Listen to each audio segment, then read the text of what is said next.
Warning keras Faisal Assegaf pada Fadlizon soal insiden penembakan 6 laskar FPI, ditulis oleh Syardi dari Sifar.com. Sebelum kita lanjut, jangan lupa subscribe dan nyalakan loncengnya agar Anda menjadi yang pertama mendapatkan informasi dari jurnal terupdate. Fadlizon memang sudah terkenal suka cari sensasi melalui cuitan di akun Twitternya. Kalau mau pakai bahasa kasar, dia kadang suka memperkeruh situasi dengan kalimat-kalimat yang ngeselin. Dan yang paling parah adalah dia ini adalah wakil rakyat, tapi dia sendiri sering membuat benturan dari cuitannya. Katanya jubir rakyat, tapi lebih cocok sebagai juru bicara ngawur dan omong kosong. Ini terkait dengan insiden penembakan terhadap 6 laskar FPI di Jalan Tol Jakarta Cikampek kilometer 50. Fadlizon diketahui beberapa kali membuat cuitan mengenai ini, sok membela keadilan dan bicara soal HAM. Ketua Progres 98 Faisal Assegaf memberi peringatan keras kepada Fadlizon terkait peristiwa penembakan ini. Dia menyoroti sikap Fadli yang membenarkan penilaian kontras bahwa penembakan 6 laskar FPI tersebut sebagai bentuk pelanggaran HAM. Faisal meminta Fadli untuk menghentikan upaya mengompori umat Islam. Dia menyarankan anggota DPR Republik Indonesia itu agar mengikuti proses hukum yang dijalankan aparat atas insiden tersebut. Stop komporin umat Islam, biarkan proses hukum berjalan sesuai arahan Jokowi secara adil dan transparan, katanya melalui cuitan di akun Twitternya.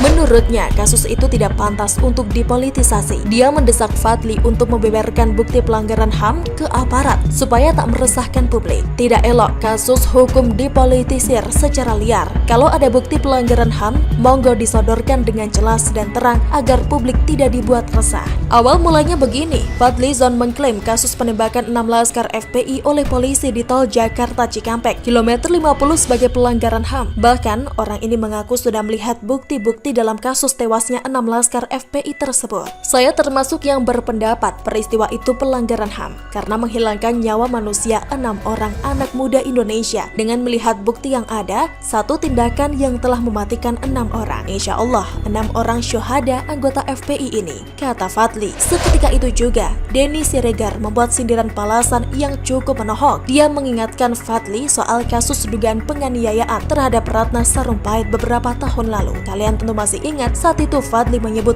Ratna dianiaya 2-3 lelaki. Silakan googling beritanya ada kok. Tapi tidak butuh waktu lama untuk membuktikan pengakuan Ratna bahwa dirinya disiksa itu ternyata bohongan belaka. Mau tak mau Fadlizon terpaksa minta maaf. Kalau tidak salah, dia mengaku tertipu dan sempat dilaporkan ke polisi dan MKD. Kalau ketahuan salah, baru terpaksa minta maaf. Padahal sebelumnya ngomongnya sangat meyakinkan. Yakin sekali Ratna Sarumpait dianiaya. Entah Fadli ini melihat dari sisi mana. Mungkin melihat dari sisi tidak senang dengan pemerintah, sehingga ada celah sekecil lubang jarum aja langsung main terobos tanpa pakai logika. Sok tahu itu loh, menggelikan banget, bikin sakit perut. Di media lain disebutkan kalau Fadlizon sudah melihat barang bukti kasus penembakan 6 laskar FPI tersebut. Kalau memang sudah ketemu, silakan perlihatkan kepada publik atau berikan ke polisi. Biar tidak simpang siur, beberkan semuanya secara terang benderang. Biar masyarakat tahu siapa sebenarnya yang patut disalahkan. Kalau hanya mengaku tahu dan ada bukti, tapi hanya keluar-keluar di media sosial, ini tidak lebih dari sekedar upaya cara sensasi dan kontroversi. Jangan salahkan publik kalau mereka menilai Fadli hanya ingin mempolitisasi isu penembakan ini. Jadinya, ini malah mirip dengan kelompok sebelah. Mengaku sudah punya bukti lah, mengaku beginilah versi kebenarannya yang paling valid, tapi ternyata semua itu hanya drama lucu-lucuan untuk memeriahkan isu. Dikit-dikit teriak pelanggaran HAM. Ini yang paling menjijikan. HAM buat segelintir orang doang. Kalau polisi yang jadi korban, takkan ada yang teriak pelanggaran HAM. Wakil rakyat macam apa yang suka bikin statement tendensius dan bersayap? Apa tidak serahkan penanganan kasus ini kepada aparat? Silakan dikomentari setelah kasus ini menuju titik terang. Nanti kalau ketahuan salah baru deh sibuk minta maaf. Apa gak malu tuh? Ada yang pemberitaan, ada orang kan yang bentuk kami, itu kami. Wah, di situ kayaknya banyak banget yang kepingin jadi presiden. Terus saya tuh mikir, lah daripada bikin seperti begitu, kenapa ya nggak dulu cari partai ya? Sindiran Megawati kepada kami sangat mengena dan relevan, ditulis oleh Syardi dari Sifar.com. Sebelum kita lanjut, jangan lupa subscribe dan nyalakan loncengnya agar Anda menjadi yang pertama mendapatkan informasi dari Jurnal Terupdate. Kemunculan koalisi kami ternyata membuat Ketua Umum PDIP, Megawati, ikut berkomentar saat menyampaikan pidato di pembukaan Sekolah Calon Kepala Daerah Gelombang 2. Menurutnya, kami sepertinya refleksi atau cerminan banyaknya orang yang ingin menjadi presiden. Kan sudah begitu sekarang. Saya suka ketawa, kan banyak orang ini kan. Kemarin ada pemberitaan, ada orang yang bentuk kami. Wah, kami itu kayaknya banyak banget yang kepingin jadi presiden. Ya daripada bikin seperti itu, kenapa ya dari dulu gak cari partai? Kata Mega.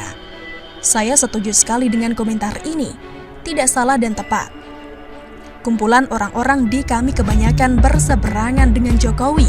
Ada yang sekedar kritikus murahan, ada yang cuma jualan komentar basi, ada yang memang sudah tidak suka pemerintah dari sononya, ada yang sakit hati karena pernah diberi jabatan tapi ditendang. Ada pula yang mungkin kecewa karena pernah masuk radar Pilpres tapi kemudian lenyap tak dapat apapun. Hanya saja mungkin mereka pernah cari partai, tapi mungkin tidak diterima, di PHP atau dicuekin.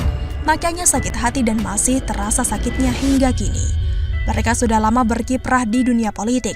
Aneh aja mengaku gerakan moral. Moral apaan yang mau dibenahi? Memangnya mereka polisi moral? Atau mereka ini pakar kemoralan rakyat? Sindiran Megawati kepada kami ini sangat beralasan dan relevan, mengingat mereka lebih cenderung menargetkan Jokowi sebagai sasaran tembak. Kondisi negara, rakyat, dan alasan apapun itu hanyalah topeng belaka. Bahkan saat acara deklarasi kami beberapa waktu lalu, ada beberapa orang yang hadir dan membawa spanduk yang isinya desakan kepada Jokowi agar mundur dari jabatannya. Gerakan moral, tapi ada spanduk pemakzulan Jokowi. Apakah itu bermoral terhadap presiden yang terpilih secara sah? Itu namanya pelanggaran demokrasi. Dikit-dikit desak turunkan Jokowi. Mau bilang itu bukan tanggung jawab mereka atau itu ulah oknum, rakyat sudah capek mendengarnya. Megawati ini bukan tokoh kemarin sore, sudah banyak pengalaman yang dijalani. Manis, asam, asin, pahit, pedas, dan hambarnya politik sudah dia rasakan sendiri. Sindirannya bukan sembarangan, orang awam aja paham tujuan dibentuknya kami, apalagi senior macam Megawati. Jangankan Megawati, kita pun bakal kesal juga. Mereka suka mengelabui kita dengan penampilan luar yang berbeda jauh dengan isi di dalamnya. Jelas-jelas itu adalah gerakan politik yang membahas soal kondisi negara dan pemerintah. Dulu, Partai Nasdem juga berawal dari bentuk ormas. Nasdem resmi jadi partai politik sejak 26 Juli 2011. Partai yang ini berawal dari berdirinya ormas bernama sama yang didukung 3 aktivis muda, yakni Patrice Rio Capella, Jeffrey Giovanni, dan Ihsan Loulemba pada tahun 2009. Ormas Nasdem berubah wujud menjadi partai dengan mengusung gagasan restorasi Indonesia. Gagasan ini sulit diwujudkan jika hanya mengandalkan anggota ormas yang tersebar di berbagai partai politik. Memang tidak ada yang tahu bagaimana dinamika partai politik yang sangat cair ini. Bahkan minggu depan pun bisa terjadi twist yang mengejutkan. Dan jangan terkejut pula jika nantinya para tokoh koalisi kami kemudian mendirikan partai politik. Ini bukan barang aneh lagi jika logistik besar dan kekuatan lumayan bisa jadi partai politik. Beda dengan gerombolan sebelah yang tukang jualan agama. Mereka sebenarnya mungkin kepingin menaikkan level ormas menjadi partai politik. Tapi sayang itu sulit terjadi karena butuh kardus yang sangat gede. Kardus dari mana? Kerjanya cuma demo sambil berharap nasi bungkus, cuma modal nyinyir dan berlindung di balik agama. Makanya mereka sampai saat ini hanya menjadi tukang gaduh politik, hanya bisa menumpang kendaraan politik.